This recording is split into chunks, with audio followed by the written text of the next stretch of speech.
તો અત્યારે ને અત્યારે મારી સાથે આવ, તને સજા સંભળાવવામાં આવશે. ટીનુ ઉદાસ થઈને પોપટની પાછળ ઉડી ગઈ, કારણ કે તે રાજા હતો અને તે તેનું કહેવાનું ટાળી શકતી ન હતી. તેના ગયા પછી ગોલ્ડીએ ચુનમુનને કહ્યું કે, બેટા ચુનમુન, તને જે ખાવાનું લઈને આપતી હતી તે તો જતી રહી. શું તારે અમારા ઘરમાં આવવું છે? સાંભળીને ચુનમુન સમજી ગયું કે આ બધું આનું જ કરેલું છે.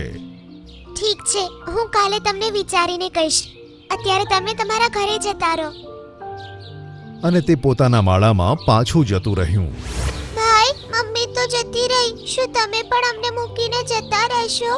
ના ભાઈઓ, હું તમને એક પ્લાન કહું છું, જેનાથી આપણી મમ્મી પણ પાછી આવી જશે.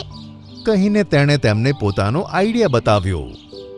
બંને બાળકો પછીની રાત્રે પોપટ મહારાજ પાસે પહોંચ્યા. તેમણે ચકલીને જેલમાં કેદ કરીને રાખી હતી. તમે લોકો અહીંયા કેમ આવ્યા છો?